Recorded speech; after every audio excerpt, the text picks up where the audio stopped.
हमारे जीवन में ना होता तो पता नहीं हम कैसे हो सकता।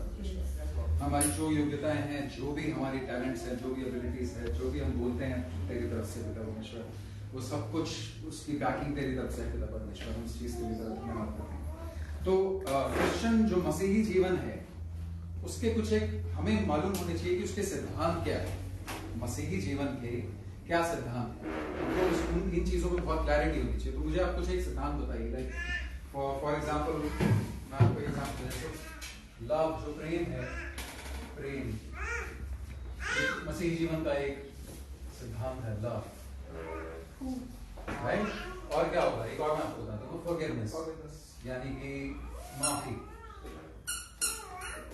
पीछे दिख रहा है फॉरगिवनेस। आपने बोला ना भाई, forgiveness. Forgive my handwriting, but I hope you आप पढ़ पा रहे हो, right? Forgiveness. So मुझे एक और बताइए। अपने सताने वालों के लिए प्रार्थना करो। हाँ, प्रार्थना करना। So prayer, जिसमें बहुत कुछ included है। आमीन। प्रार्थना। बहुत ही बुरा लगता है प्रार्थना तो। ठीक है, प्रेयर। और एक और कुछ बताइए। डिसिप्लिन, अनुशासन। ठीक है, तो मैं बस डिसिप्लिन कहता हूँ।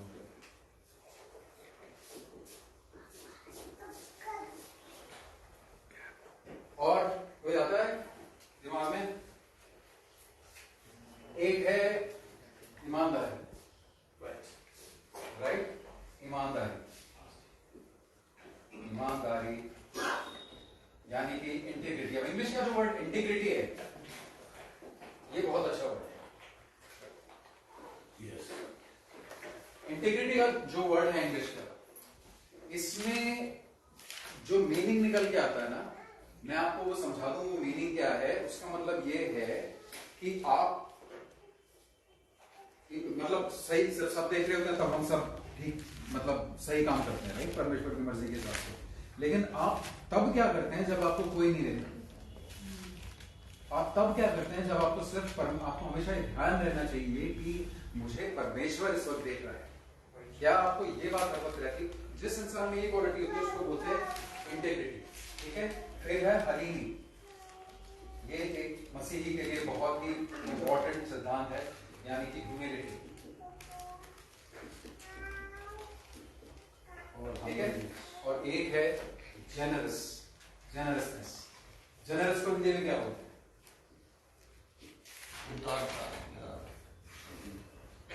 उदार। अब ये उधार नहीं है, प्लीज कंफ्यूज ना हो।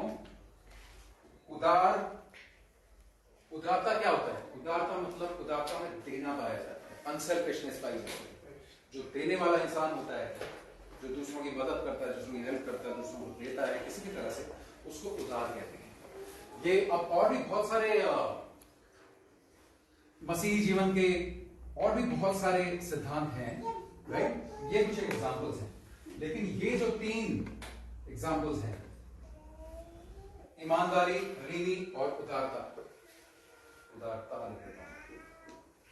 इनको कहा आप कह सकते हैं कि ये जो 3 बड़े टेम्पटेशंस हैं जिनकी वजह से इंसान गिरता है हमेशा, जो 3 बड़ी ऐसी चीजें हैं, जो 3 बड़े ऐसे गड्ढे हैं, और उन्हीं तीनों में मेनली 3 चीजें हैं जिसकी वजह से इंसान गिरता है। Sex, money, power. कामुकता, पैसा यानी कि धन, और पावर। अब पावर का हिंदी में बहुत अच्छा वर्ड नहीं है, लेकिन शक्ति वर्ड है। लेकिन पावर का मतलब होता है जैसे सत्ता, राइट, उसको पावर बोलते हैं। वो सिर्फ पॉलिटिक्स में नहीं है, वो हर जगह, घर के अंदर भी होता है कि घर में किसकी पावर ज्यादा चलती है। हर कोई चाहता है कि लाइक मेरे पास पावर, मेरे हाथ में, मैं प्रधानमंत्री करता। गाँव में होता है, चर्चेस में होता है कि नहीं मुझे ओहदा चाहिए, उसको बोलते हैं पावर। और ये 3 चीजों की वजह से लोग गिरते हैं। मेन ये 3 टेम्पटेशंस हैं जो शैतान यूज करता है मसीही लोगों को और सबको गिराने के लिए। एक बहुत बड़े डिटेक्टिव हैं अमेरिका में जो अब रिटायर्ड हैं, और वो मुश्किल से मुश्किल जो केसेस होते हैं उनको बुलाया जाता है सॉल्व करने के लिए, राइट। और उनका ये कहना है कि जब भी कोई कहीं क्राइम होता है, कोई मर्डर होता है, कुछ होता है, तो मुझे मालूम है कि सिर्फ 3 कारण हैं जिनकी वजह से हर क्राइम होता है, या तो उनमें से 1 या 2 या तीनों, सेक्स, मनी या पावर, इन तीनों में से कुछ ना कुछ इन्वॉल्व है। Can you write all those three? They are writing. हाँ, तो आप लिख सकते हैं। That's your problem. मैं लिखूं? हाँ. मैं आपको बता देता हूं कि ये तीनों चीजें जो हैं, ये उसका इन तीन चीजों का, जैसे हो गया कामुकता, लिखूं क्या लिखूं? English में sex लिख दो. will do. Sex will do. It's Yeah. a common word. Sex. Okay, money, power, ये जो तीन चीजें हैं, ईमानदारी, हलीमी और उदारता, जिसकी वजह से इंसान गिरता है, ये तीन चीजें, इन तीन बुराइयों की ये एंटीडोट है। और एंटीडोट क्या होता है? ये उसको काटता है। एंटीडोट बोलते हैं, जैसे अगर किसी को सांप ने काट लिया तो उसको एंटीडोट दिया जाता है, जहर को काटता है जो। तो आप इन तीन चीजों से अगर बचे रहोगे ना, तो आपको जीवन में बुराई आपके पास वैसे आएगी। ज्यादातर बुराइयां इन्हीं तीनों चीजों से इंसान गिरता है। बहुत वेस्ट में कई पास्टर्स हैं जो इनमें से कभी किसी पैसे की धांधली में पकड़े गए हैं, कभी किसी गलत काम में पकड़े गए हैं, उनका ये इलाज है। ओके, और मैं आपको आज जो ये आखिरी वाला है, जेनरोसिटी, जिसको उदारता कहते हैं, इस बारे में मैं आपको बताना चाहता हूं। उदारता या जेनरोसिटी, बहुत दूर चला गया। उदारता या जेनरोसिटी। अगर आप चाहते हैं कि परमेश्वर की ब्लेसिंग आपकी लाइफ में हो, अगर आप चाहते हैं कि परमेश्वर की शक्ति आपके द्वारा काम करे, परमेश्वर का अभिषेक, परमेश्वर का अनुग्रह आपके द्वारा काम करे, तो आपको ये जो परमेश्वर का सिद्धांत है, मेनली आपको इन तीन सिद्धांतों पे अपने जीवन को बिल्ड करना चाहिए। ठीक है, जैसे मैंने बताया, ये इन बुराइयों का एंटीडोट है। बाइबल के अंदर आप लोगों ने शायद पहले सुना होगा, 7,000 से ज्यादा परमेश्वर के प्रोमिसेस हैं। 7,000 से ज्यादा पूरी बाइबल में शुरू से लेकर एंड तक परमेश्वर के वायदे हैं, राइट? उनमें से हर एक वायदे के साथ कुछ ना कुछ कंडीशन जुड़ी हुई है। हर वादे की कि तू अगर ऐसा करेगा तो तुझ पर ये ब्लेसिंग आएगी, तो अगर ऐसे ऐसे परमेश्वर के ओबीडियंस कर, ज्यादातर ओबीडियंस से रिलेटेड, राइट? लेकिन जो नंबर 1 चीज है जिससे परमेश्वर की ब्लेसिंग्स कनेक्टेड है, जो नंबर 1 चीज, 7,000 में से जो ज्यादातर परमेश्वर के वादे हैं आपकी ब्लेसिंग के बारे में, आपकी जिंदगी में सेटिस्फैक्शन के बारे में, संतुष्टि के बारे में, शांति के बारे में, इन सारे वादों में जो सबसे ज्यादा वादे हैं वो कनेक्टेड हैं उदारता से, वो कनेक्टेड हैं जेनरोसिटी से।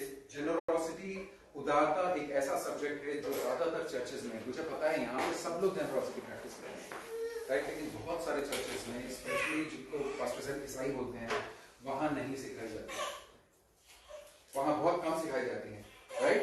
सो और उदारता का मतलब ये, उदारता में देना पाया जाता है। अब मैं देने का जब बात कर रहा हूं, यहाँ सिर्फ धन की बात नहीं है, यहाँ धन हो सकता है, आपका समय हो सकता है, आपकी शक्ति, आपकी एनर्जी हो सकती है, राइट? आपका प्रेज हो सकता है, राइट? प्रेज करना भी एक तरह से एक अच्छी चीज है जो आप किसी को दे सकते हैं, राइट? प्रेज करना, आप किसी चाय वाले को बोले भाई साहब चाय, नहीं, मुस्कान नहीं आ जाती उसके चेहरे पे, राइट? क्रिश्चियंस जो हैं, आप एक चीज को जानिए, सेंचुरीज से, बल्कि मिलेनियम से, यीशु मसीह के टाइम से जो क्रिश्चियन लोग हैं, जो मसीही लोग हैं, उनको जाना जाता है उनकी जेनरोसिटी के लिए। जितने हॉस्पिटल बनते थे, जितने स्कूल बनते थे, स्कूल आपको पता है क्यों शुरू हुए? ताकि लोग, स्कूल जो क्रिश्चियन ऑर्गेनाइजेशंस ने स्टार्ट करे ताकि लोग बाइबल पढ़ सकें। स्कूलों की शुरुआत ऐसे हुई थी। एक विलियम कैरी नाम का बंदा था जो 18 समथिंग में इंडिया में आया था, उसने फिर स्कूल और पहली यूनिवर्सिटी, पहला कॉलेज इंडिया का विलियम कैरी ने बनवाया था। बंगाल में कोई जगह है जो उसकी आगे आती है, विलियम कैरी अगर गूगल करेंगे तो आपको मिल जाएगा, राइट? ये जेनरोसिटी जब पहली शताब्दी में, मुझे एग्जैक्ट याद नहीं है, जब मसीही लोग, क्रिश्चियन लोग नए नए थे जेरूसलेम में, रोमन एम्पायर में, तो एक बहुत बड़ी महामारी उस दिनों आई थी, जैसे हमारे अभी रिसेंटली इतनी बड़ी महामारी निकली है, तो वहां पे बहुत बड़ी महामारी आई थी और लोग शहरों को छोड़ छोड़ के भाग रहे थे, गांवों को छोड़ छोड़ के पहाड़ों में भाग रहे थे, क्योंकि वो इन्फेक्शियस बीमारी थी। उन दिनों में तो ना इंजेक्शन होते थे, ना डॉक्टर होते थे, ना कोई ये सब औषधियों से काम चलता था, राइट। और सब लोग जितने धर्मों के थे सबने शहर छोड़ दिए, सबने गांव छोड़ दिए, लेकिन जितने मसीही लोग थे वो उल्टा दूर भागने की जगह वो जाके जो बीमार लोग थे उनकी सेवा करने लग गए। और इतिहास में वो एक ऐसा टर्निंग पॉइंट था जिससे क्रिश्चियनिटी और मसीहत, आप चाहें तो मैं आपको एग्जैक्ट डिटेल्स इसके बताऊंगा, मुझे of the top of my head याद नहीं कौन सी बीमारी थी, लेकिन उस इतिहास में जब वो एक चीज हुई पहली शताब्दी में, उससे क्रिश्चियनिटी आज की तरफ आई। और रीजन क्या था उसका? बहुत सारे अन्य जाति लोगों ने बोला यार हमारे खुद के डॉक्टर्स, हमारे खुद के पॉलिटिशियन, नेता, ये सब लोग छोड़ के हमको भाग गए, और ये लोग जिनको हम लोग तुच्छ मानते थे सड़कों पे जला देते थे, बाकायदा क्रिश्चियंस को जला देते लोग, रोमन एम्पायर के अंदर, ये हमारी मदद करी, इन्होंने हमारा ख्याल रखा। जब लोग हमारी उदारता, हमारी जेनरोसिटी को देखते हैं तो वो समझते हैं कि ये मसीह के फॉलोअर्स हैं, मसीह के लोग इस तरह से करते हैं, मसीही लोग इस तरह से करते हैं, ठीक है। मनी हो, पैसा हो, जैसे मैंने बोला, प्रेज हो। आप में से जो शादीशुदा लोग हैं उनको पता होना चाहिए कि दिन में कम से कम एक बार अगर आप अपनी वाइफ को प्रेज करोगे तो आप करोगे, ज्यादा बार करो तो और भी अच्छा है। मेरी मैं ऑलमोस्ट 20 साल हो गए, 20 साल से ज्यादा शादी हो गई मेरी, मैं आपका एक्सपीरियंस से बता रहा हूँ। नहीं बिल्कुल मेरी वीडियो तो नहीं करती है, उसका ये वीडियो मत देखना, अच्छा प्लान है सारा कुछ। सो जेनरोसिटी क्या है, मैंने आपको बताया। परमेश्वर जेनरोसिटी में, उदारता में इतना इंटरेस्टेड है क्यों? पूरी बाइबल में ज्यादातर प्रोमिसेस में जेनरोसिटी से क्यों कनेक्टेड है? क्योंकि जेनरोसिटी, इसको इंग्लिश में बड़ी अच्छे से बोला जाता है कि generosity is love in action. Generosity is love. आप इसको लिख लो, बल्कि आप इसको लिख नहीं लो, बल्कि मैं और लिख के इसको दीवार पे लगा दो। जेनरोसिटी ये एक ऐसा मंत्र है जो इंसान को याद होना चाहिए, राइट? हमेशा पता होना चाहिए। Generosity is love in action. अब हिंदी में इसको कैसे बोलेंगे कि सबसे बेस्ट ऐसे बोल सकते हैं कि जो उदारता है वो प्रेम का प्रमाण है। प्रेम जब एक्शन में आता है, जब हरकत में आता है, उसको उदारता कहा जाता है। क्यों? आप प्रेम किए बिना, आप किसी से प्रेम किए बिना आप दे सकते हो, लेकिन आप दिए बिना प्यार नहीं कर सकते, पॉसिबल नहीं है। कोई भी एक रिलेशन बताओ जिसमें आपको जैसा प्यार हो और आप उसको देते नहीं। परमेश्वर ने जगत से इतना प्रेम किया कि उसने दिया। यीशु मसीह ने हमसे इतना प्रेम, यीशु मसीह ने कभी किसी से कुछ लिया? अभी हम देखेंगे, यीशु मसीह ने एक जगह बोला कि लेने से देने में ज्यादा, जीने में ज्यादा, राइट? सो परमेश्वर क्यों इंटरेस्टेड है? क्योंकि आप अगर, जैसे हम अपने बच्चों को क्या करते हैं, हम उसको देते हैं, राइट? हम उनको देते हैं, दिए बिना, कुछ दिए बिना पॉसिबल नहीं है कि आप प्यार करते हो। If you say I have love in me, और आपके जीवन में उदारता नहीं है, आपके जीवन में जेनरोसिटी नहीं है, तो आप में लव नहीं है। ये बाइबल बोल रही है, मैं आपको दिखाऊंगा, ठीक है? और मैं इसका आपको एक एग्जांपल और देता हूँ। मैं इसको बता दूं, आप लोगों ने नोट कर लिया, यार ये डस्टर भी नया नाम चाहिए, इसकी वो खत्म हो गई शायद। नया ही लाके दिया किसी ने मुझे, लेकिन नया करना। अब मैं बाइबल के अंदर एक चीज होती है जिसको बोलते हैं वर्ड स्टडी। किसी एक शब्द को आप ले लो, जैसे आपने ये शब्द ले लिया फेथ, विश्वास, राइट? तो उसकी स्टडी की जाती है कि ये शब्द बाइबल में कितनी बार आया है, ये किस तरह से यूज हुआ है, कितने कॉन्टेक्स्ट में यूज हुआ है, राइट? तो एक वर्ड स्टडी अगर आप बाइबल की करेंगे तो बाइबल में जो वर्ड है बिलीव, राइट, विश्वास, वो आता है अप्रोक्सीमेटली 272 बार, 272, ठीक है? प्रार्थना इंपॉर्टेंट वर्ड है, सो प्रे यानी कि प्रार्थना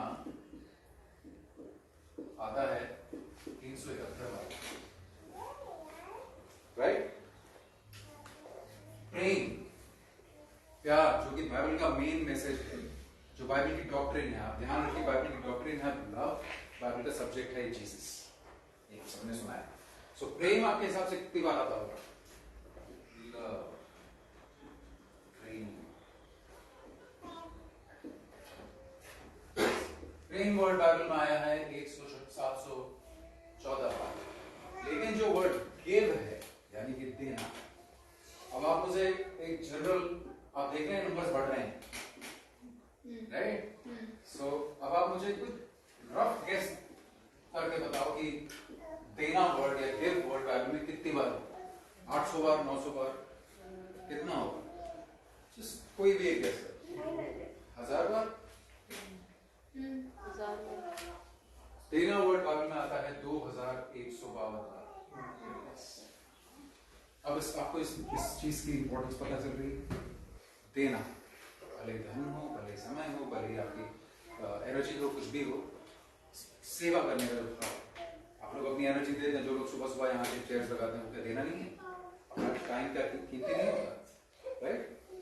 हालांकि धर्म उसका बहुत मेजर पार्ट है, क्योंकि वही देने में ज्यादा लोगों को ज्यादा लेकिन हम अभी से बात कर रहे हैं देने की। सो बिकॉज क्योंकि परमेश्वर एक देने वाला परमेश्वर है।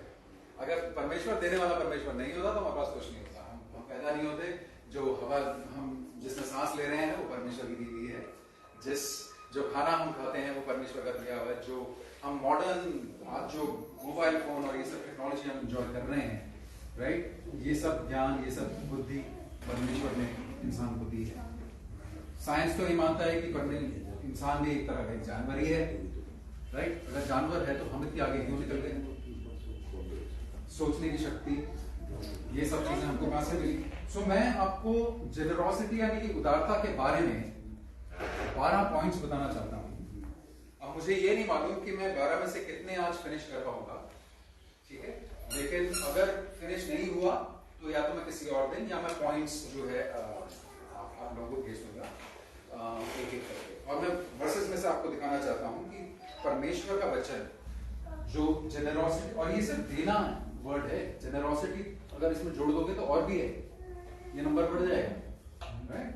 सो मैं आपको कुछ एक चीजें बताना चाहता हूं, 12 चीजें, यानी कि वैसे बहुत सारी। ये एक ऐसी स्टडी है जिसमें मैं आगे भी टीच करूंगा, क्योंकि जेनरोसिटी पे बहुत कुछ टीच किया जा सकता है, प्रेम पे जैसे बहुत कुछ, फेथ पे जैसे बहुत कुछ टीच किया जा सकता है, जेनरोसिटी पे भी बहुत कुछ टीच किया जा सकता है। सो आप एक एक करके ये पॉइंट्स लिख लीजिए। पहला पॉइंट, जेनरोसिटी ऑनर्स गॉड। उदारता परमेश्वर को सम्मान देती है, परमेश्वर को आदर देती है अगर हम उदार होते हैं। जेनरोसिटी यानी कि उदारता एक तरह की वर्शिप है। हमने वर्शिप सीखा था, उसमें हमने ये सीखा था वर्शिप का मतलब है परमेश्वर को सम्मान देना। हम वो म्यूजिक से भी दे सकते हैं, हम वो धन से भी दे सकते हैं। हम सबसे जो मेन चीज है जिससे हम परमेश्वर को सम्मान देते हैं वो है आज्ञाकारिता, परमेश्वर की आज्ञा मानना। जेनरोसिटी ऑनर्स गॉड, जो परमेश्वर को सम्मान देने का एक तरीका है उदारता। दूसरा कुरिन्थियों की पत्री 9 उसका 13 पढ़ेंगे।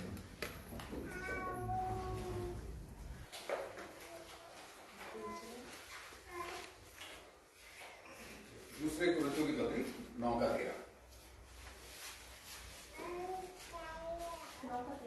या पढ़िए।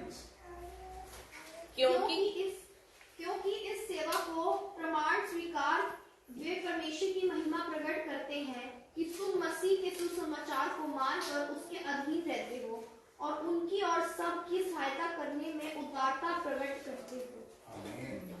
गुड। अब मैं आप लोगों से एक रिक्वेस्ट करना चाहूंगा कि देखिए थोड़ा सा जो हिंदी की जो बाइबल है, एक तो ये सैकड़ों साल पहले ट्रांसलेट हुई है, तो इसकी हिंदी थोड़ी एक तो पुरानी है, सेकेंडली इसमें बहुत मेजर मिस्टेक्स हैं जो मैं आपको आज दिखाऊंगा।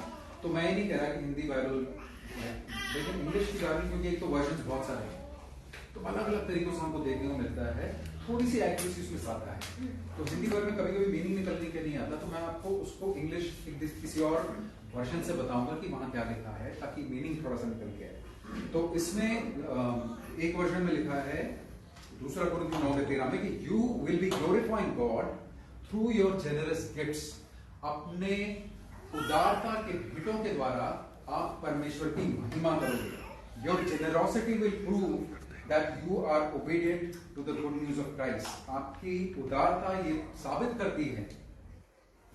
करती है कि आप मसीह के सुसमाचार की तरफ का आदर करते हो और उसके अधीन हो। ठीक है, नीति वचन 14:31।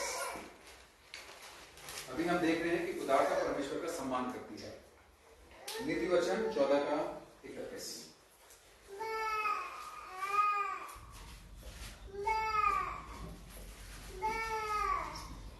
जो अपने पड़ोसी को तुच्छ जानता है वह पाप करता है, परंतु जो दीन लोगों पर अनुग्रह करता है वह धन्य होता है। बाइबल के लिए आई थिंक कुछ डिफरेंट वर्जन्स हैं। जो मैंने देखा उसमें लिखा, जो कंगाल पर अंधेर करता है वो उसके कर्ता की निंदा करता है, परंतु जो दरिद्र पर अनुग्रह करता है वो उसकी महिमा करता है। इंग्लिश में लिखा है, whoever is generous to the needy honors God। जो भी जरूरतमंद की मदद करता है वो परमेश्वर का सम्मान करता है, परमेश्वर की महिमा करता है। Right, so generosity honours God. Point number 2, generosity draws me closer to God. इसका मतलब हुआ कि उदारता मुझे परमेश्वर के और करीब ले आती है। उदारता मुझे परमेश्वर के करीब लेके आती है। ठीक है, क्योंकि जिस भी चीज में मैं इन्वेस्टेड हूं, जिस भी चीज में मैंने निवेश कर रखा है, निवेश का मतलब जैसे अगर मैंने अपनी गाड़ी में मेरा सबसे ज्यादा मेरा मन उसी चीज में लगा है। अगर मुझे अपना घर में मैंने निवेश कर रखा है, मेरा मन उसी में लगा रहेगा। राइट, हमारा निवेश अगर परमेश्वर के कामों में है, हमारा इन्वेस्टमेंट अगर परमेश्वर के कामों में, तो हमारा मन वहां पे लगा रहेगा। ड्यूटरॉनमी, व्यवस्था विवरण 14:23, उसका बी, यानी कि उसका आखिरी का पार्ट मेरे लिए पढ़ना है, लेकिन आप पूरा पढ़ लीजिए।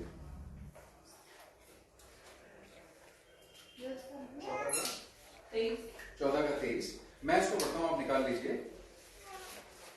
और सामने निकाल लिया। और जिस स्थान को तेरा परमेश्वर यहोवा अपने नाम का निवास ठहराने के लिए चुन ले, उसमें अपने अन्न और नए दाखमधु और टटके तेल का दशमांश और अपने गाय बैलों और भेड़ बकरियों के पहलौठे अपने परमेश्वर यहोवा के सामने खड़ा करना, जिससे तुम उसका भय मानना नित्य सीख सको। अब इससे कैसे पता चला कि परमेश्वर के करीब लाता है? इंग्लिश में इस तरह से लिखा है, द पर्पस ऑफ टाइदिंग आप सब जानते हैं, दशमांश।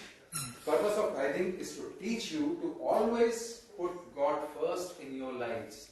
ये जो हिंदी में इतना लंबा लिखा है, उसका एक सिंपल सा मतलब ये है कि दशमांश का जो पर्पस है, दशमांश का जो मकसद है, वो ये है कि तुम इजरायलियों की व्यवस्था विवरण में लिखा है, हमारे लिए भी है, कि तुम यीशु मसीह, तुम परमेश्वर को अपने जीवन में पहला स्थान देना सीख सको। और जब आप पहला स्थान देंगे, यानी कि जिसको भी हम पहला स्थान देते हैं अपने जीवन में, हमारा मन उसी के साथ लगा रहता है। राइट, भले ही वो हमारी नौकरी हो, भले ही वो हमारी गर्लफ्रेंड या बॉयफ्रेंड हो, जो भी, पहला स्थान कभी किसी को, मेरी वाइफ जानती है अच्छी तरीके से, और मैं भी जानता हूँ कि मेरे जीवन में पहला स्थान उसका नहीं है, परमेश्वर का है। परमेश्वर के लिए मैं किसी को भी छोड़ सकता हूँ। अगर हमारी, जब हम लोग शुरू में, जब हमारी शादी नहीं हुई थी, हमें दूसरे से शादी करना चाहते थे, वो हम दोनों डिसाइड किया था, अगर परमेश्वर ने मना कर दिया तो हम नहीं करेंगे। राइट, हम दोनों का बहुत दिल था, हम लोग उसको डेट कर रहे थे, और पास्टर सैन की निगरानी में ऑब्वियसली बहुत अच्छे तरीके से, लेकिन हमारे लिए परमेश्वर, जस्ट एज अ टेस्टिमनी में आपको बता रहा हूँ, ये नहीं कर बोल रहा कि मैं किसी से बेटर हूँ इस तरह से। मत्ती उसका 6:21 निकालिए, ये तो आप सबको पता ही होगा। ये वर्ष बहुत फेमस वर्सेस में से है, मत्ती 6:21। जो लोग नहीं निकाल रहे वो मुझे सुन लीजिए, क्योंकि जहां तेरा धन है वहां तेरा, ये क्लियर, ठीक है। तो अगर आपका धन परमेश्वर के लिए और परमेश्वर के कामों के लिए डेडिकेटेड है, तो और अगर आपका समय, आपका ऊर्जा परमेश्वर में इन्वेस्टेड है, तो आप परमेश्वर के और करीब आएंगे। Third point number 3, generosity makes me more like Jesus. उदारता मुझे और भी ज्यादा यीशु मसीह के जैसा बनाती है। कौन था पूरे इतिहास में जो सबसे उदार व्यक्ति आज तक हुआ है? वो है यीशु मसीह। जहां वो किसी जरूरतमंद को देखता था वो छोड़ता नहीं, राइट? सबसे उदार व्यक्ति जो आज तक हुआ है वो है यीशु मसीह। यीशु मसीह की वजह से हम लोग सेव हुए हैं, यीशु मसीह की वजह से हमको उद्धार मिला है, हमको चंगाई मिली है, राइट? सबसे उदार व्यक्ति। और जब भी हम कुछ देते हैं, राइट, हम टाइम, मनी, एनर्जी, हम और ज्यादा यीशु मसीह के जैसे बन जाते हैं। तो हम जाते हैं नीति वचन में उसका 21 निकालिए और उसका 26। नीति वचन 21 उसका 26। कोई ऐसा है जो दिन भर लालसाही किया करता है, परंतु धर्मी लगातार दान करता रहता है। इंग्लिश में लिखा है the greedy always want more but the godly love to give. यानी कि जो लालची है उसको और भी चाहिए, उसको और ज्यादा चाहिए, और ज्यादा चाहिए। लेकिन जो गॉडली, जो आत्मिक इंसान होता है, जो गॉडली का बहुत एग्जैक्ट हिंदी वर्ड नहीं है, लेकिन आत्मिक या परमेश्वरीय बोल सकते हो उसका, वर्ड इन्वेंट कर देते हैं। चलो, परमेश्वरीय इंसान जो है वो हमेशा देना पसंद करता है। ये परमेश्वर की मर्जी है, right? The more godly you are the more generous you become. आप जितने परमेश्वरीय हो, जितने आत्मिक हो, उतने आप ज्यादा जेनरस बनते जाते हो। जितने आप जेनरस बनते जाते हो, जितने आप उदार बनते जाते हो, जितना हम उदार बनते जाते हैं, उतना हम ज्यादा गॉडली बनते जाते हैं। दोनों तरीकों से काम करता है। लूका उसका 11 का 41, लूका उसका 11 उसका 41। परंतु हाँ, भीतर वाली वस्तुओं को दान कर दो। ये वो जगह है जहां पे यीशु मसीह बोल रहा है कि तुमने बर्तन फरीसी हो के उसको बाहर से तो साफ कर दिया, अंदर से तुम अभी भी गंदे हो। परंतु वहां भीतर वाली वस्तुओं को दान कर दो। लेकिन इसका लास्ट पार्ट है, सब कुछ तुम्हारे लिए शुद्ध हो जाएगा। लेकिन इसका इंग्लिश में बहुत अच्छा लिविंग बाइबल में ट्रांसलेशन है, purity is best demonstrated by generosity. आपकी शुद्धता का सबसे अच्छा प्रमाण है हमारी उदारता। शुद्धता का सबसे अच्छा प्रमाण है उदारता।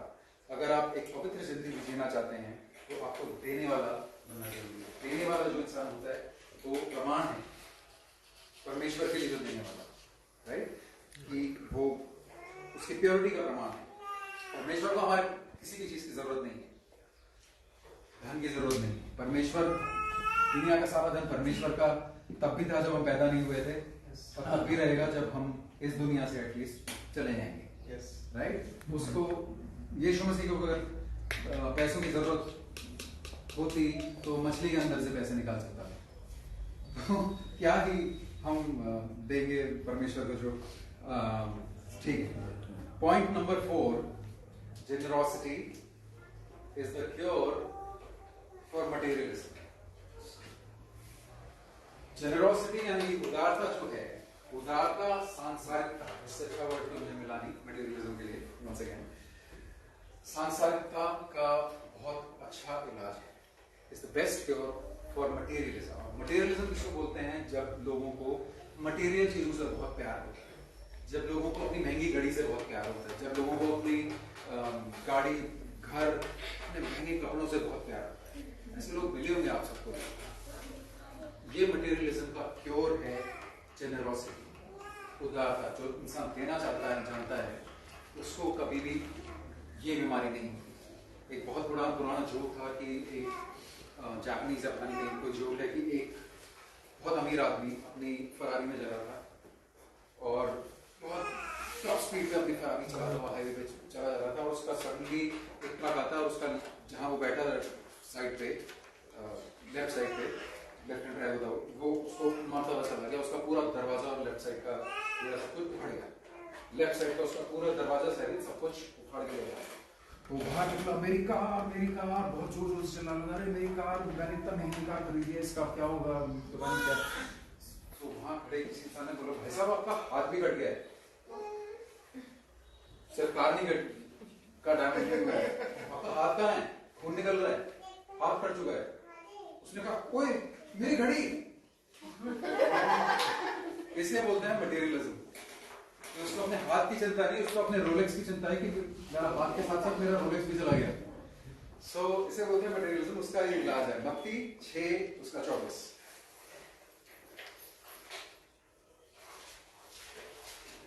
ठीक है, अब ये भी आप सबने पढ़ा हुआ है। इसका जो आखिरी की लाइन है वो पढ़िए। मैं पढ़ूं? तुम परमेश्वर और धन दोनों की सेवा नहीं कर सकते।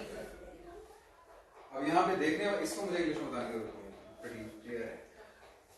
अब आप यहाँ पे ध्यान दीजिए, यीशु मसीह ये नहीं कह रहा कि तुमको धन और परमेश्वर दोनों की सेवा नहीं करनी चाहिए। वो ये कह रहा है कि तुम नहीं कर सकते, पॉसिबल नहीं है, राइट? तुम क्योंकि एक से बैर रखोगे और एक से प्यार करोगे, ये यीशु मसीह कह रहा है। कई लोग सोचते हैं नहीं नहीं हम अच्छे मसीही और साथ में पैसे से क्यों नहीं प्यार कर सकते, क्या प्रॉब्लम है? इक्वली नहीं कर सकते। अच्छी चीजें चाहना, अच्छी परमेश्वर भी चाहता है। परमेश्वर ने क्या, एक कोई ईसाई था, मेरा स्टूडेंट था पहले, तो वो लोग प्रॉस्पेरिटी वगैरह के बहुत खिलाफ हैं कि लाइक पैसे के पीछे, पैसा ही गलत है, यू नो, वो उनका ये मानना है। तो मैंने फिर उससे एक चीज बोली थी, अच्छा पैसे में बुराई नहीं है। कई लोग आपको बोलेंगे बाइबल में लिखा है पैसा हर बुराई की जड़ है, लिखा नहीं है? नहीं लिखा। बाइबल में लिखा है पैसे का प्यार हर बुराई की जड़। पैसा नहीं है, पैसा न्यूट्रल है, पैसा किसी की बुराई नहीं करता। पैसे का जो प्रेम है वो हर बुराई की जड़ है। लोग उसको गलत कोट करते हैं। अगर हिंदी में ऐसे लिखा तो उसको करेक्ट कर लें, love of money is the root of all evil. तो मैंने उसको समझाया अगर ऐसा इविल है तो जब परमेश्वर ने सोलोमन को इतना घड़ी बनाया तो क्या उसको कर्ज दे दिया? फिर उसका सोचा नहीं। तो तुम लेकिन परमेश्वर और धन दोनों की सेवा नहीं कर सकते, क्योंकि एक से बैर रखोगे। Generosity is the cure for materialism. Materialism से छुटकारा पाने का वो एक तरीका है। पहला तीमुथियुस उसका 6 उसका 17 और 18। 6 उसका 6 या उसका 17 और 18। 17 पहला तीमुथियुस 6 चैप्टर 17 एंड 18। आपने से कोई बड़ी चीज, संसार के धनवानों को आज्ञा दे कि वे अभिमानी ना हो और चंचल धन पर आशा ना रखें, परंतु परमेश्वर जो हमारे सुख के लिए सब कुछ बहुतायत से देता है और भलाई करे और भले कामों में धनी बने और उदार और सहायता देने में तत्पर हो। Amen. Command those who are rich in this present world, जो इस दुनिया में धनी है। अब आप ये मत कहना मैं धनी नहीं, आप सब धनी हो। धनी होना एक कंपैरेटिव चीज है। एक इंसान अगर साइकिल चला रहा है, उसके लिए या कौन सी मूवी था, एक इंसान में टपोरी है, वो किस साइकिल वाले को देख के सोचता है यार ये तो बड़ा अमीर है, साइकिल वाला बाइक वाले को देख के सोचता है ये तो बड़ा अमीर है, बाइक वाला कार वाले को देख के सोचता है एक मारुति 800 ये तो बड़ा अमीर है, 800 वाला होंडा सिटी वाले को देख। आप समझ रहे हैं कि जो धन होता है, लेकिन आपके पास खाने को है, आपके पास रहने को है, आपके पास पहनने को है, right?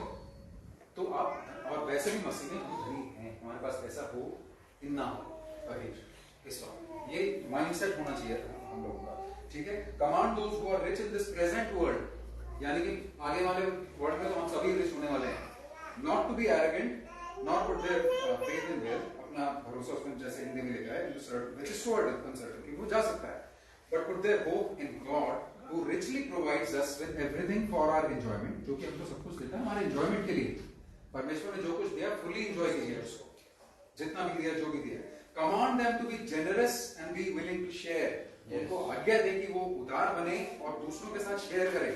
In this way they will take hold of the life that's, इस तरह से वो असली जीवन को पकड़ पाएंगे। In this way they will be able to take hold of the life that is real life. ठीक है, परमेश्वर ने हम सबको धनी बनाया, सब कुछ हमारे एंजॉयमेंट के लिए हमको दिया। और अगर आप इस मटेरियलिज्म के ग्रिप को अपने जीवन में ब्रेक करना चाहते हैं, अगर इस मटेरियलिज्म का जो ताकत है अपने जीवन में, अगर किसी यहाँ बाजार में मेरे ख्याल से नहीं है, ठीक है, मेरा ऐसा विश्वास नहीं, लेकिन ये बातें जो हैं आप दूसरों को सिखा सकते हैं, इसलिए मैं आपको बता रहा हूं। क्योंकि जैसे मैंने बताया कि ईसाइयत काफी हद तक मसीहियत में भी ये चीज बहुत ज्यादा मिसिंग है, बहुत ज्यादा मिसिंग है। लोगों को अच्छा नहीं लगता अगर टाइथिंग ऑफरिंग पे अगर टीचिंग हो तो अब मैं ये टाइथिंग ऑफरिंग की नहीं है, ये तो जेनरॉसिटी है। क्योंकि नए नियम में हमको पुराने नियम वालों से भी ज्यादा देने को कहा गया है। जो लोग बोलते हैं ना टाइप के पुराने, एक तो वो गलत बात है, ठीक है ना, मैं प्रूव कर सकता हूँ। वो सिर्फ मूसा के लॉ के में नहीं था, अब्राहम भी देता था, जेकब भी देता था, याकूब भी देता था, फिर बाद में इजराइल के। आपको पैटर्न नजर नहीं आ रहा है ऐसे लोगों को, राइट? तो ये बेकार की बात है। वो एक प्रिंसिपल है, जब केन और एबल बेटे लेके गए थे तो किसने सिखाया उन्हें? यानी कि शुरू आदम के टाइम से चला रहा है, right? So point number 5, generosity demonstrates my faith. मेरी उदारता से मेरे विश्वास का प्रमाण मिलता है, मेरी उदारता से मेरे विश्वास का प्रमाण मिलता है। ये इस चीज को दिखाता है कि मुझे परमेश्वर पर भरोसा है कि परमेश्वर, अगर मैं दूंगा भी कुछ तो परमेश्वर मेरी जरूरतों का ख्याल रखेगा। समझ रहे हैं? परमेश्वर मेरी जरूरत, ये आपके विश्वास को दिखाता है। तो इसको हम देखते हैं 2 कुरिन्थियों 9:13 में। मैं थोड़ा इसलिए रीड कर रहा हूँ कि ताकि टाइम बचे, क्योंकि 12 पॉइंट्स हैं, उनमें से हो सकता है मैं कवर करना चाहता हूँ। 2 कुरिन्थियों 9:13, 2 Corinthians 9:13। अगर किसी ने निकाल लिया तो पढ़ दे, नहीं तो मैं पढ़। क्योंकि इस सेवा से प्रमाण लेकर वे परमेश्वर की महिमा प्रकट करते हैं कि तुम मसीह के सुसमाचार को मानकर उसके अधीन रहते हो और उनकी और सबकी सहायता करने में उदारता प्रकट करते रहते हो।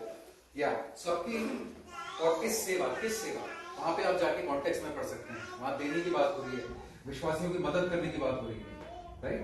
उसमें आप पीछे जाके अगर थोड़ा सा पढ़ेंगे कि कैसे एक दूसरे की सेवा करनी है।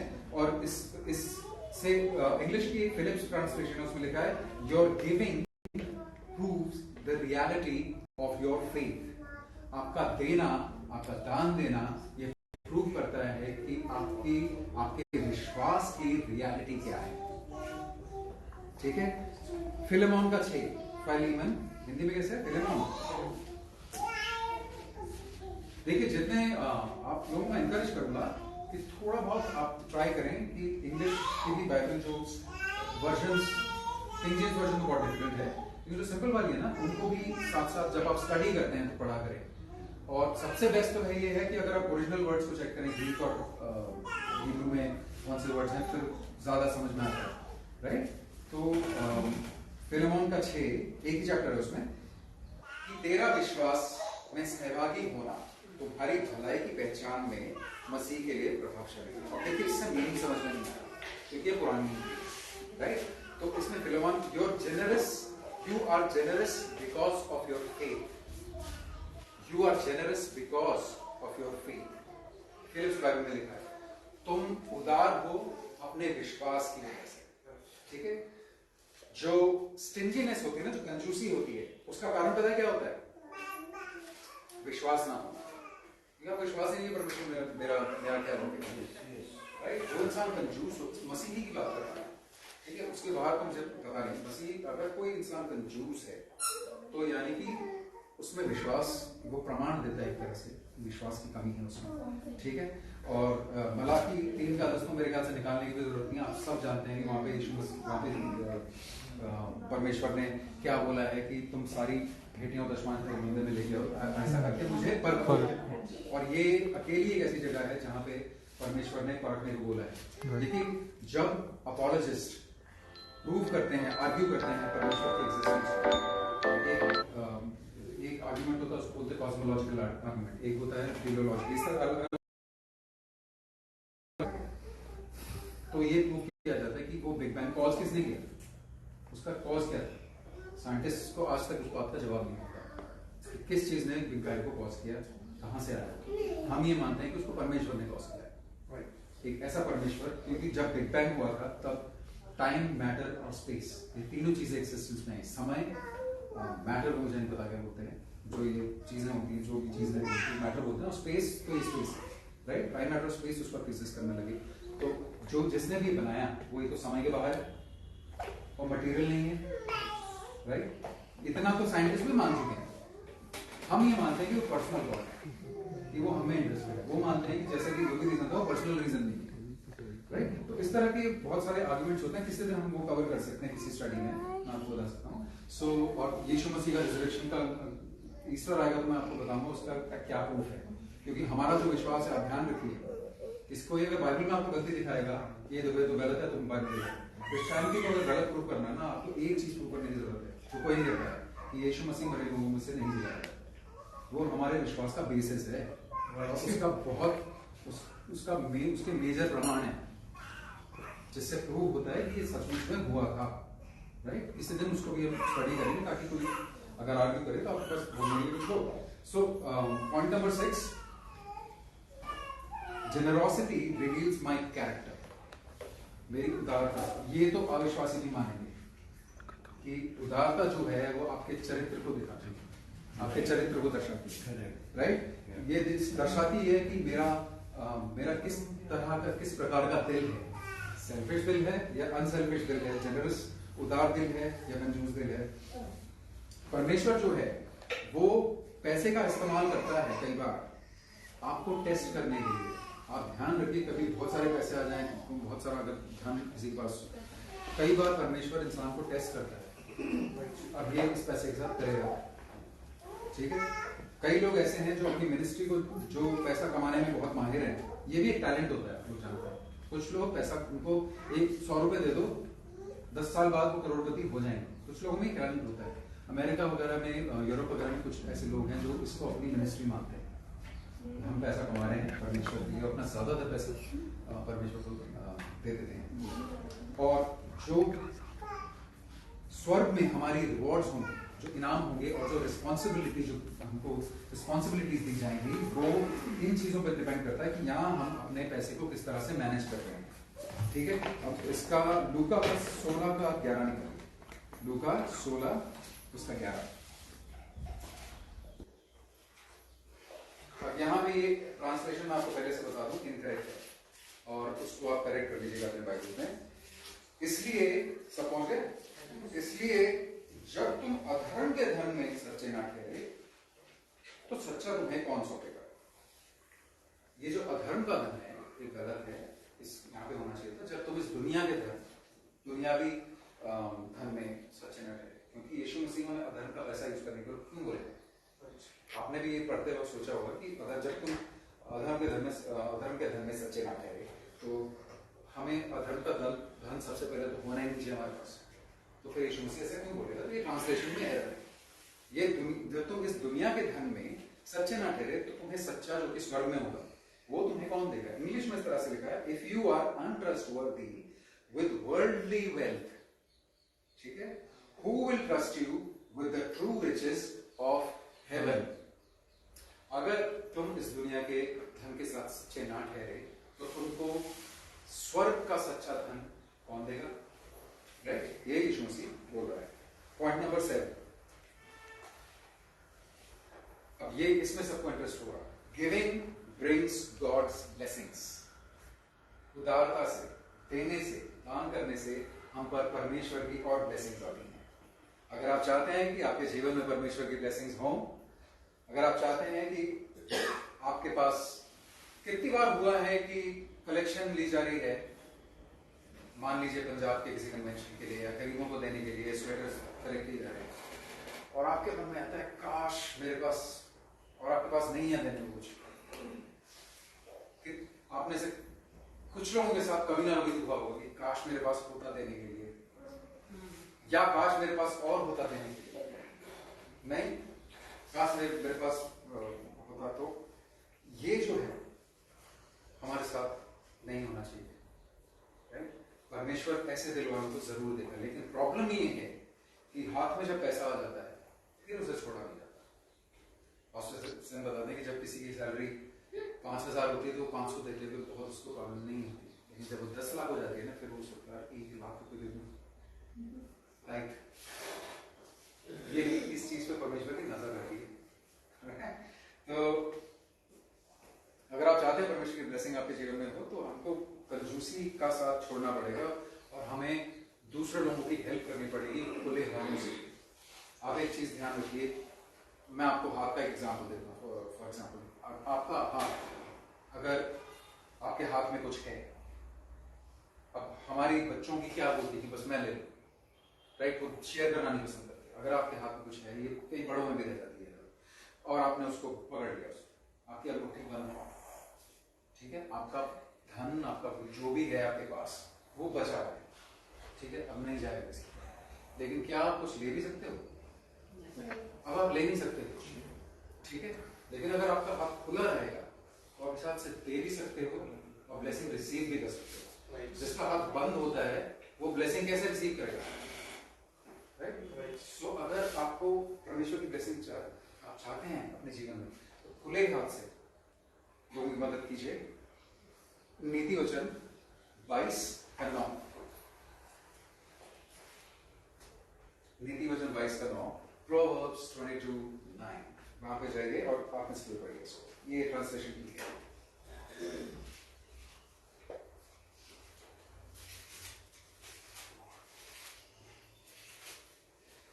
नीति वचन के 22:9, दया करने वालों पर आशीष फलती है, क्योंकि वो कंगाल को अपनी रोटी में से देता है। दया करने वाले पर आशीष फलती है, जो बात मैं भी आपको बता रहा हूं, क्योंकि वो कंगाल को अपनी रोटी में से देता है। इंग्लिश में लिखा है generous people will be blessed. समझ रहे हैं आप, देख रहे हैं इस चीज को? व्यवस्था विवरण उसका 15:10, व्यवस्था विवरण का 15:10, Deuteronomy 15:10। ये पॉइंट्स लिख रहे हैं आप सब एक एक करके? ये पॉइंट्स आपको और वर्सेस जो है वो इंपॉर्टेंट है, बाकी चीजें तू उसको अवश्य देना और उसे देते समय तेरे मन को बुरा ना लगेगा। I'm sorry, मैं फिर से बता देता हूँ एक बार। व्यवस्था विवरण 15:10, मैंने कुछ और बोला क्या? हाँ पढ़िए। तू उसको अवश्य देना और उसे देते समय तेरे मन को बुरा ना लगे, क्योंकि इसी बात के कारण तेरा परमेश्वर होगा तेरे सब कामों में जिनमें तू अपना हाथ लगाएगा तुझे आशीष देगा। तू उसको अवश्य देना और देते समय तेरे मन को बुरा ना लगे, क्योंकि इसी बात के कारण तेरा परमेश्वर होगा तेरे सब कामों पर जिनमें तू हाथ लगाएगा। इंग्लिश में लिखा है गिव जेनरसली, उदारता के साथ दो। और इसका भी कॉन्टेक्स्ट आप पीछे जाके पढ़ लेना कि बात क्या हो रही है, कॉन्टेक्स्ट बड़ा इंपॉर्टेंट होता है, right? Then because of this God will bless you in all your work, तब परमेश्वर तुम्हारे हर काम को आशीष देगा, and in everything you put your hand to, और हर उस चीज में जिसमें तू अपना हाथ डालेगा, ठीक है? दूसरा कुरिन्थियों 9,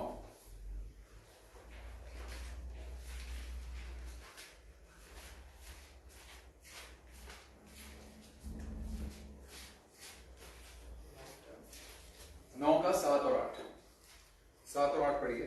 हर एक जन जैसा मन में ठाने वैसा ही दान करे, ना कुड़ के ना दबाव से, क्योंकि परमेश्वर हर्ष से देने वालों से प्रेम रखता है। परमेश्वर सब प्रकार का अनुग्रह तुम्हें बहुतायत से दे सकता है, जिससे हर बात में और हर समय सब कुछ जो तुम्हें आवश्यक हो तुम्हारे पास से है, और हर एक भले काम के लिए तुम्हारे पास बहुत कुछ हो। परमेश्वर तुमको बहुत कुछ दे सकता है ताकि हर भले काम के लिए तुम्हारे पास बहुत कुछ हो। आप देख रहे हैं, परमेश्वर इसीलिए हमको देता है। इंग्लिश में लिखा है God loves the one who gives gladly. परमेश्वर उससे खुश होता है जो खुशी खुशी देता है, ओके? और and God will make it up to you by giving you everything you need and more, so that there will be not only be enough for your own needs, परमेश्वर तुमको बहुत आयत से देगा ताकि ना सिर्फ तुम्हारे पास अपने लिए बहुत कुछ हो for your own needs, but plenty left over to give joyfully to others, ताकि तुम्हारी ही जरूरत पूरी ना हो, तुम दूसरों को भी हेल्प कर सको, राइट? और इस चीज की जो ब्लेसिंग है वो मैंने आपको बताया कि इस चीज से ये one of the main principles है जिससे हमारे जीवन में परमेश्वर की आशीष आती है। अगला जो पॉइंट है उसको आपको समझने की जरूरत है। Generosity increases my happiness. उदारता से मेरी खुशियां और बढ़ जाती हैं, और ये सिर्फ वही जानता है जो खुशी खुशी देना पसंद करता है। कैसे बढ़ती हैं? और हर कोई ये चीज जानता है, उदार होने से, दान करने से, लोगों की हेल्प करने से हमेशा एक खुशी मिलती है। हर कोई ये जानता है, लेकिन कौन ये चीज नहीं जानता? जो कंजूस होता है, जो लेजी होता है और जो सेल्फिश होता है। राइट? मैं ऐसे लोगों को मिल चुका हूं, मुझे क्या पड़ेगा कि कोई और ऐसे लोग भी हैं जो किसी जानवर को भी पूरी कंडीशन में देख सकते हैं। राइट? और कुछ ऐसे लोग हैं जो इंसान बड़ा होता है वो साइड से निकल के चलते रहते हैं। ऐसा मसीही इंसान नहीं करना चाहिए। परमेश्वर की नजर में वो ठीक नहीं है। Right? Generosity increases my happiness. प्रेरितों के काम उसका पीस।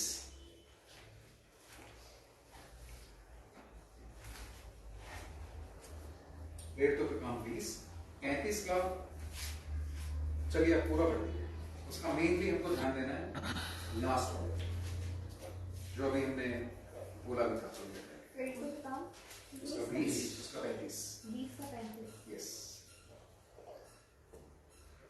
मैंने तुम्हें सब कुछ करके दिखाया कि इस रीति से परिश्रम करते हुए निर्बलों को संभालना और प्रभु यीशु के वचन स्मरण रखना अवश्य है।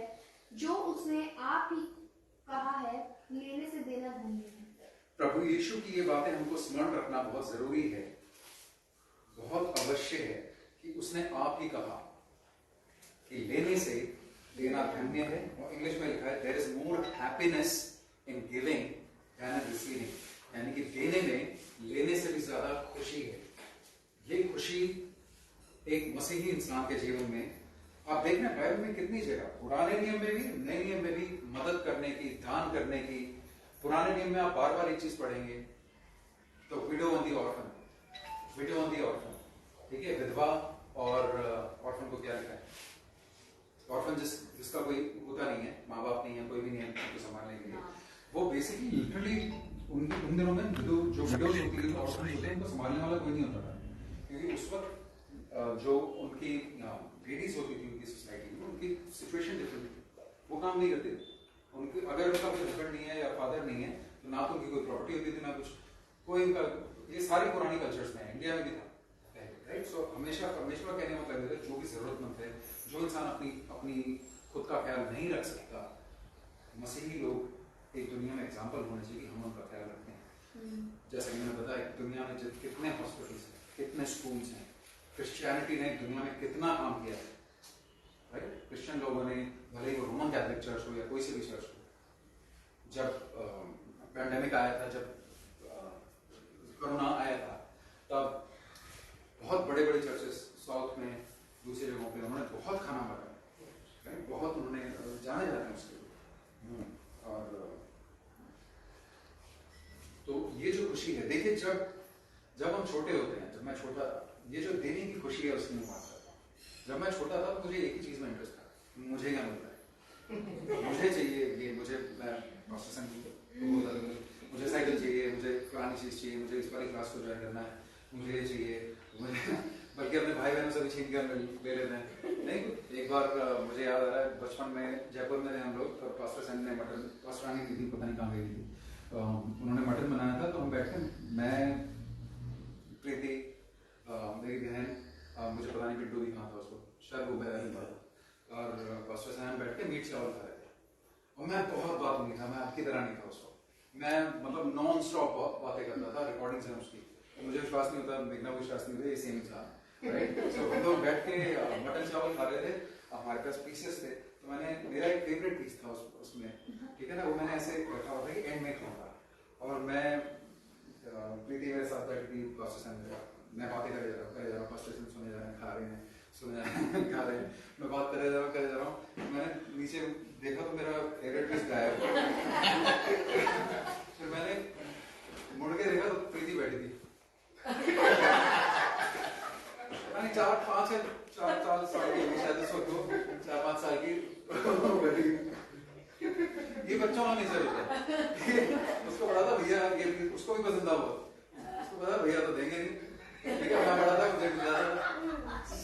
लेकिन कुछ लोगों में ये आदत 80 साल की उम्र में भी नहीं जाती, उनको तब भी ये रहता है कि भाई मुझे क्या मिलेगा, मैं कोई काम तब करूंगा जब मुझे कुछ मिलेगा, ये नहीं कि दूसरे की मदद होगी।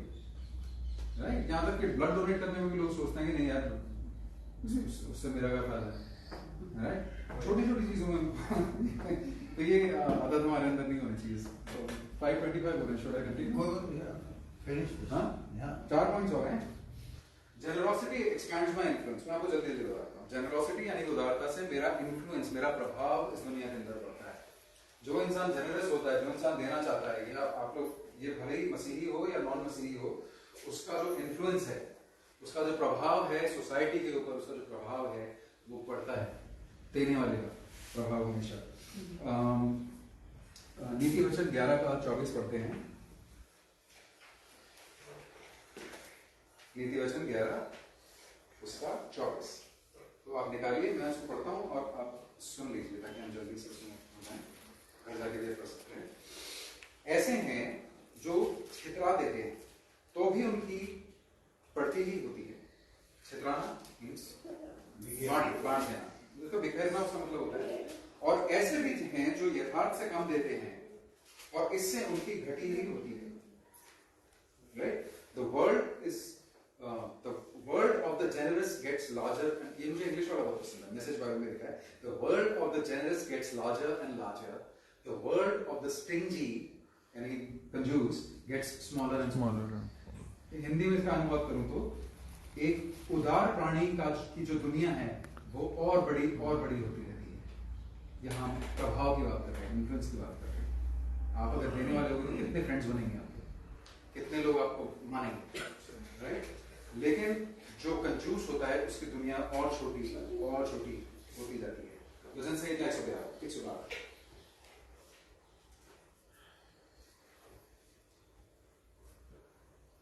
वजन संहिता 112 उसका 9 मैं पढ़ता हूं।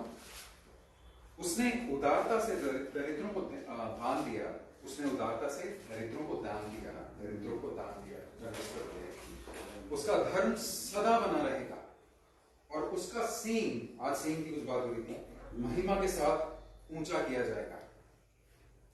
इंग्लिश में लिखा है those who give generously, जो लोग उदारता के साथ देते हैं, to those in need, ऐसे लोगों को देते हैं जो जरूरतमंद हैं, will never be forgotten, उनको कभी भुलाया नहीं जाएगा। आप कितने ऐसे हिस्ट्री में लोग हैं जिनको या तो क्रूरता के लिए याद किया जाता है या भलाई के लिए याद किया जाता है, बीच वालों को कोई याद नहीं करता, जिन्होंने कुछ किया ही नहीं, right? So they will have influence and honour, उनके पास होगा प्रभाव और सम्मान।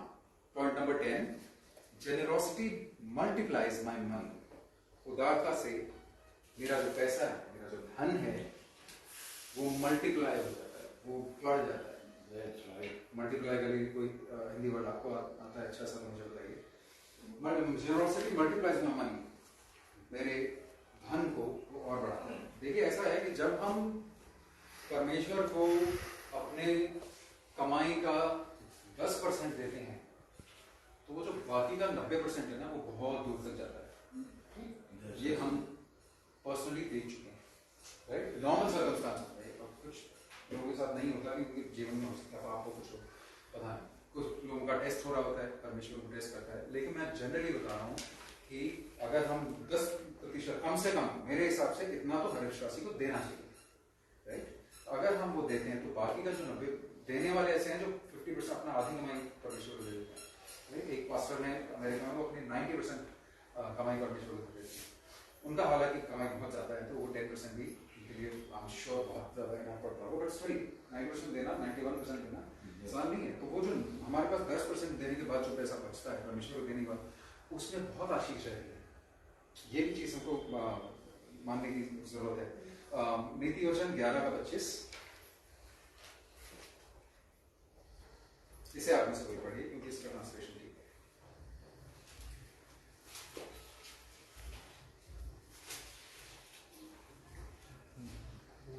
उदार प्राणी हष्ट पुष्ट हो जाता है और जो दूसरों की खेती सींचता है उसकी भी सींची जाएगी। उदार प्राणी हष्ट पुष्ट हो जाता है, जो दूसरों की खेती सींचता है उसकी भी सींची जाएगी। किसके द्वारा? यानी परमेश्वर ये कह रहा है फिगर ऑफ स्पीच से कि उसका भी ख्याल रखा जाएगा, उसका भी मैं ख्याल रखूंगा। Generous person will prosper, whoever refreshes others will himself be refreshed। दूसरा कुरिन्थियों 9 का 11 उसका पहला पार्ट, दूसरा कुरिन्थियों 9 का 11 उसका पहला पार्ट, तुम हर बात में सब प्रकार की उदारता के लिए जो हमारे द्वारा परमेश्वर का धन्यवाद करवाती है धनवान किए जाओगे। You will B enriched, English में लिखा है तुम धनवान किए जाओगे, so that you can give even more generously. तुम धनवान किए जाओगे ताकि तुम और भी ज्यादा उदारता के साथ दे सको, दान कर सको, लोगों की मदद कर सको। उदारता में ये सारी चीजें आती हैं, सिर्फ देना नहीं, इसमें मदद करना, इसमें हर वो चीज आती है। Next point 11 generosity brings God's protection. Generosity brings God's protection. उदारता परमेश्वर की रक्षा को हमारे जीवन में लाता है। थोड़ा सा वेट सेंटेंस है बट उसका ट्रांसलेशन ही, उदारता से परमेश्वर का बचाव, परमेश्वर की रक्षा हमारे जीवन में आती है। ठीक है, हमारे हमारे हमारे परिवार पर, हमारे बिजनेस पर, हमारे काम पर, हमारी जिंदगी पर परमेश्वर की रक्षा बनी रहती है। राइट, साम भजन संहिता 112 में फिर से जाएंगे, उसका 5 और 6।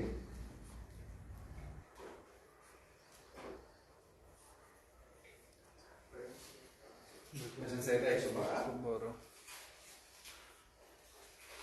उसका 5 और 6।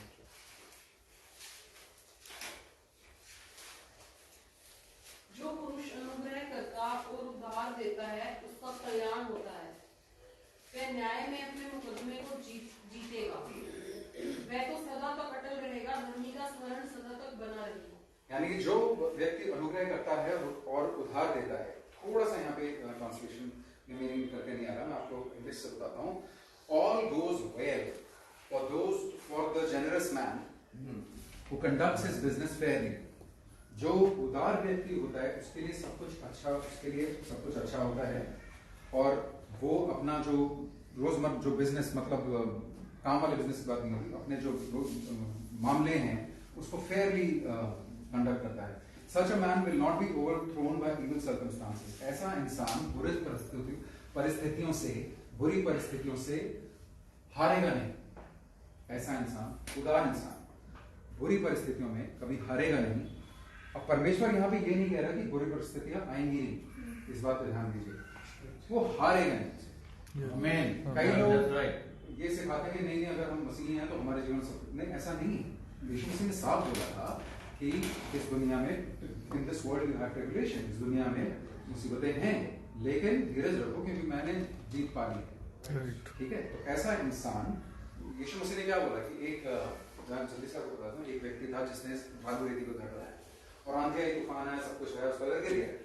दूसरे चट्टान पे घर बनाया और उसके घर पे क्या, कोई आंधी नहीं आई, कोई तूफान नहीं आया, उसके घर पे भी वही चीजें आई, उसका घर गिरा नहीं। डिफरेंस ये है, राइट। सो अगर बुरी सर्कमस्टेंस में वो जीत जाएगा, God's constant care of him will make a deep impression on all who see it. परमेश्वर उसका लगातार ख्याल रखेगा और जो दूसरे लोग इस चीज को देखेंगे उनके मन पे बहुत गहरा प्रभाव पड़ेगा इस चीज का। आखिरी point, generosity will be rewarded in heaven। generosity will be rewarded in heaven। उदारता का इनाम हमें स्वर्ग में मिलेगा। आप में से कितने लोग इस बात को मानते हैं कि स्वर्ग में जाएंगे? हमारी जिंदगी यहाँ खत्म नहीं होगी। अगर कोई मानता है कि नहीं जाएंगे तो फिर वो क्रिश्चियनिटी का कोई फायदा नहीं। क्योंकि पौलुस कहता है कि अगर हम लोग नहीं जी उठेंगे, कुछ लोग ऐसा सिफारिश नहीं कि अगर हम लोग नहीं जी उठेंगे तो फिर तो यीशु मसीह भी जी नहीं उठा, और अगर यीशु मसीह जी नहीं उठा फिर तो तुम छोड़ दो, फिर तो हमारी टीचिंग किसी चीज का कोई फायदा नहीं है। सो अब आप ये चीज देखिए कि जेनरोसिटी का इनाम हमको वर्ग में कैसे मिलेगा। पहला तिमोथी उसका 6 उसका 18 और 19।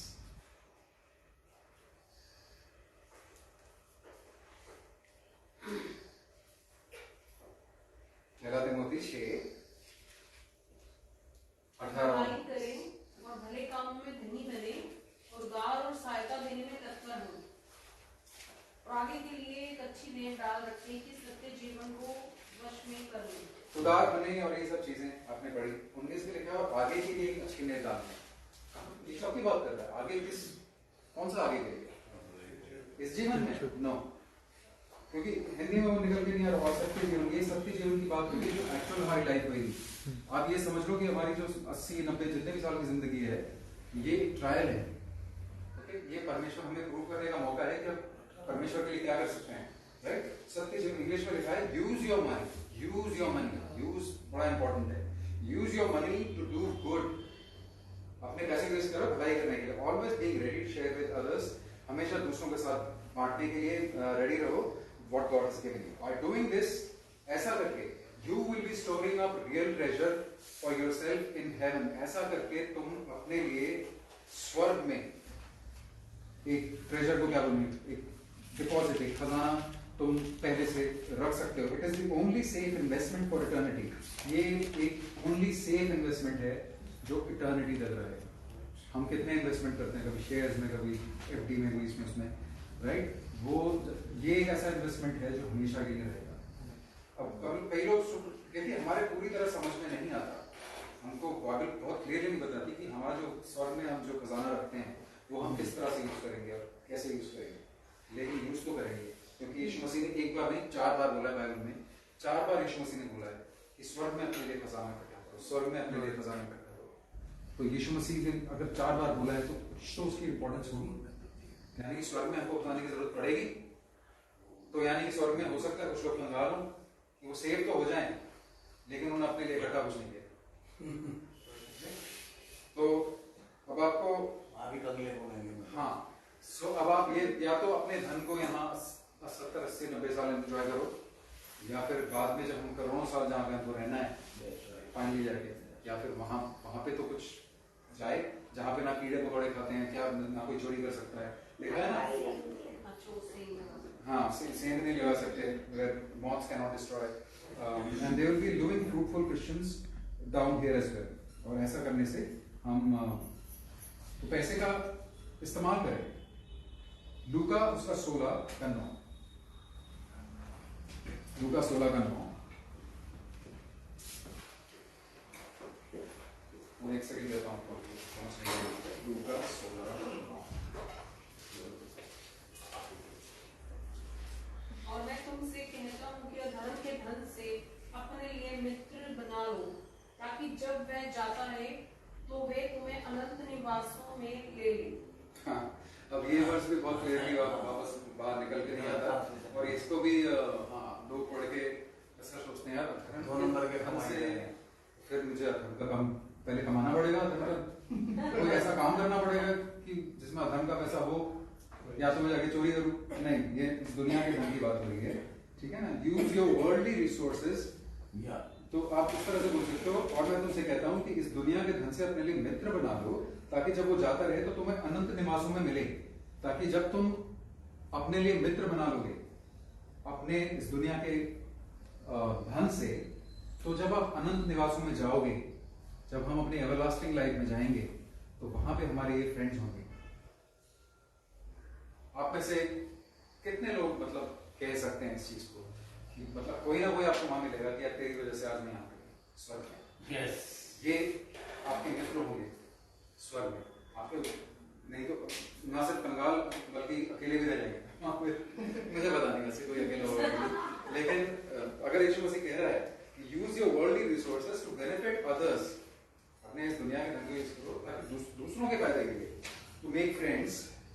इन this way your generosity stores up reward for you in heaven. और इस तरह से आपकी जो उदारता है वो स्वर्ग में आपके लिए एक खजाना इकट्ठा करके रखेगी। इसको बोलते हैं बिल्डिंग ब्रिजेस, लोगों से कनेक्शंस बनाना, ठीक है। आपके ऐसा नहीं है, देखो एक के ये होता है कि आप खुद पर्सनली जाके लोगों को फिटनेस कर रहे हो, लोगों को मसीह के बारे में बता रहे हो। आप में से कुछ लोग दूसरे को यहाँ लाए भाई आप प्रेयर करो, आज वो विश्वासी हैं, किसी ने आपको बताया होगा, किसी ने आपको बताया होगा कि मसीह के बारे में, अब वो आपके फ्रेंड होंगे,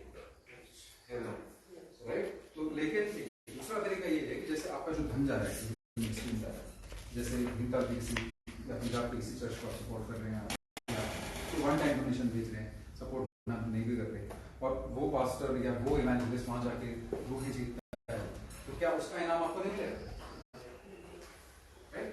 क्योंकि मैंने पर्सनली, मैं आपको सच बताऊं तो मैंने पर्सनली लाइफ में किसी फ्रेश इंसान को विटनेस करके चर्च में मैं नहीं लाया, ठीक है ना। बहुत ज्यादा 1-2 होंगे, ठीक है।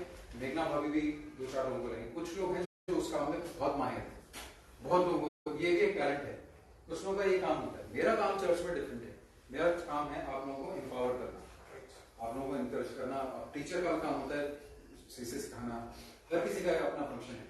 तो मेरी मिनिस्ट्री की वजह से कई लोग डिलीवरेंस हुई है, कई लोग इवेंजेलिकल मिनिस्ट्री होती है प्रेज वर्शिप की। तो आपके काम की वजह से ये होना चाहिए कि जब आप स्वर्ग में जाएं, वहां पे लोग आके आपको बोलेंगे कि थैंक यू, आपकी वजह से आज मैं स्वर्ग में, नहीं तो मैं नहीं, कहाँ होता पता नहीं, है ना।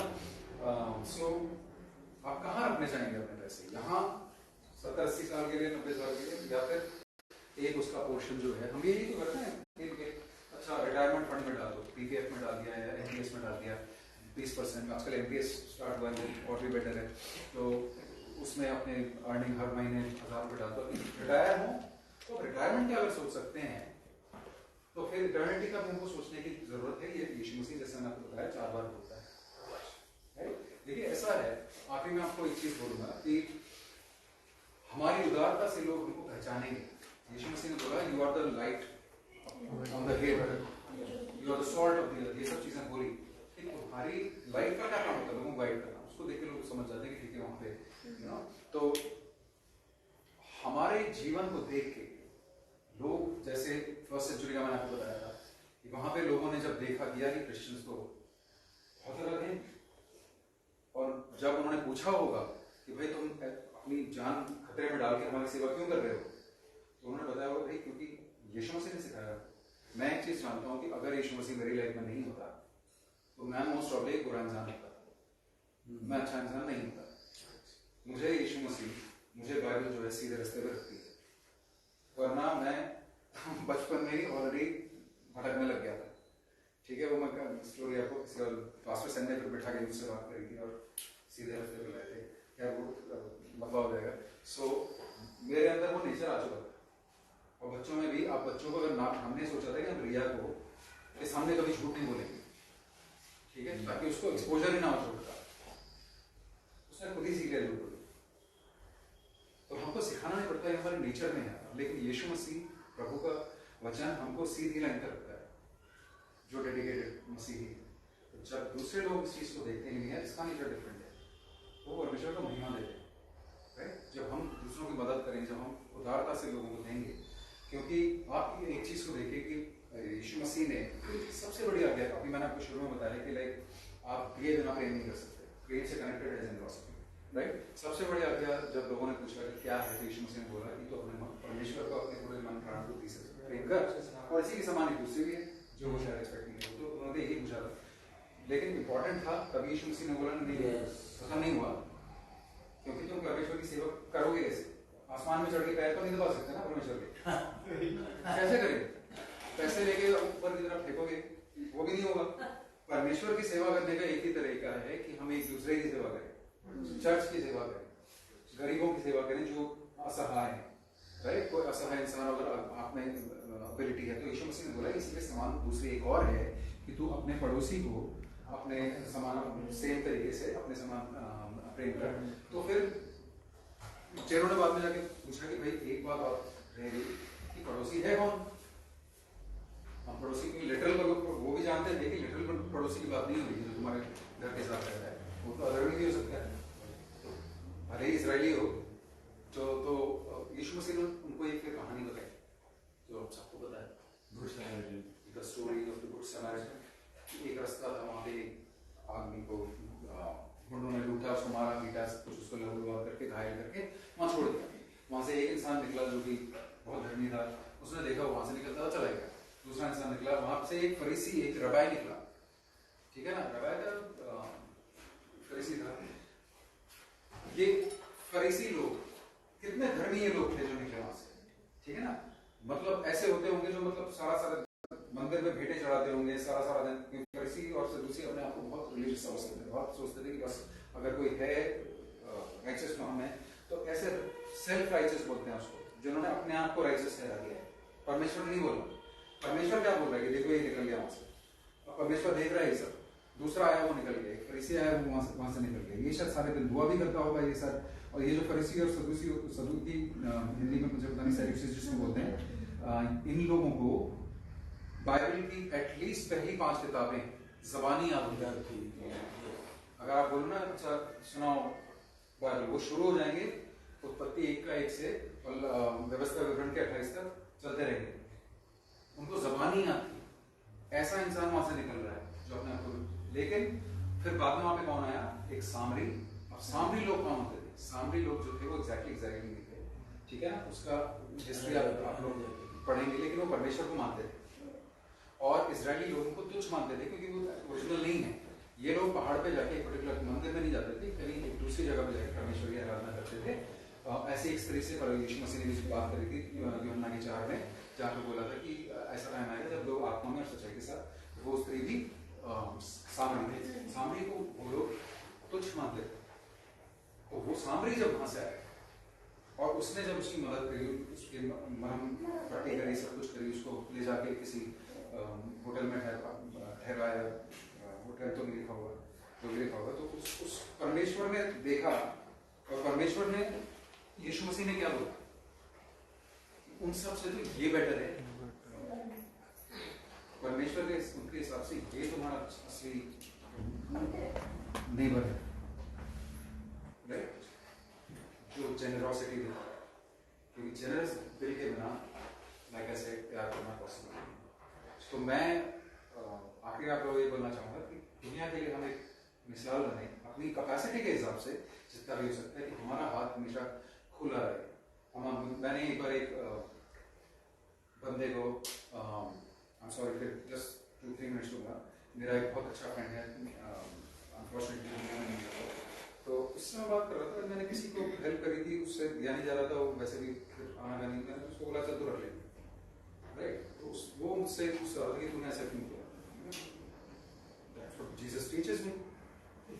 अब वो उस बात को सुन के चुप हो गया, उसने कहा ऐसे थोड़ी होता है, लेकिन मुझे भी किसी ने एक बार मांगा था जैसे कि मेरे पेट्रोल खत्म हो रहा है पाइप में सर पे ही से, और मुझे थोड़े, उसने बोला मैंने कुछ 100-400 कुछ रुपये दे दिए उसको, और मैंने बाद में देखा वो तो पेट्रोल पंप की तरफ गया ही, तो ये बोलने की कोशिश कर रहा था कि फायदा नहीं होगी, और मैंने उसको समझाया कि मदद करना मेरा काम, वो आगे जाके क्या कर रहा है वो उसका, ठीक है ना, अगर मुझे पता है कि ये गलत है तब मैं नहीं करूँगा, इतना बेवकूफ नहीं हूँ, राइट, तब नहीं करना है, लेकिन हमें नहीं पता कब किसको क्या मदद की जरूरत है, राइट, और उसका ये भी कहना था कि भाई हम मदद भी तो सेल्फिश रीजन से करते हैं। मैं बोला ये क्या बात हुई? उसने कहा क्योंकि जब हम मदद करते हैं किसी को रोड क्रॉस कर दिया नहीं कोई, हमारा सेल्फिश रीजन होता है कि हमको बहुत अच्छा लगता है, अपने ही दिल को खुश करके हम अपने आप को शाबाशी दे देते हैं, अरे ऐसे तो सारे भले काम करते हैं, क्या लगता है तो फिर खिड़की से ये तो कोई बात नहीं हुई। तो ऐसे भी लोग हैं दुनिया में जो इस तरह के कुछ ना कुछ रीजंस, कुछ ना कुछ लोग आपको बता देंगे कि नहीं मेरे ऐसा करने से क्या होगा, मेरे एक इंसान को हेल्प करने से क्या होगा, करोड़ों हैं, तो आप एक ही कर सकते हो, आप एक ही कर दो, यू नो। यीशु मसीह ने किसको दो जने थे जो मंदिर में बैठे दे रहे थे, एक अमीर आदमी था, एक बेचारी बूढ़ी गरीब औरत थी, दो बढ़िया थे, यीशु मसीह ने किसको अप्रिशिएट किया? तो अब हम कभी भी ये ना सोचे कि हमारी छोटी से छोटी मदद कब जाके कहाँ क्या रंग लाए हमें नहीं पता। एक छोटी सी जैसे जीतू भाई अक्सर बताते हैं कि लाइक मेघना ने बस उनसे खाना पूछ लिया थे पिछले उसमें, उसका कितना बड़ा इम्पैक्ट पड़ा उनके ऊपर यार, मतलब ये जो लोग हैं ये अलग है, तो हमको अपने टाइम, अपने मनी, अपने एनर्जी और तारीफ जैसे मैंने बोला उसका ध्यान रखना, ठीक है। आप तो शायद शादी नहीं है जब हो तब लगना। तो मेरा एक फ्रेंड है, उसकी वाइफ तो बकायदा उसको बताती है क्या करना है, सरप्राइज पार्टी प्लान करने के लिए उसको सिखाती है कि ऐसे ऐसे क्या क्या चीजें चाहिए उसको सरप्राइज पार्टी के लिए, अपने दोस्तों को मत बताना कि मुझे पता है लेकिन ऐसे ऐसे मुझे चाहिए, तो स्पेशली उनकी। तो हमको ये मिसाल बनना है, और बाइबल से और भी बहुत कुछ है जनरॉसिटी के बारे में जिसको हम किसी दिन और स्टडी करेंगे, राइट, बट ये मेन चीजें आपको ध्यान रखें। And God bless you.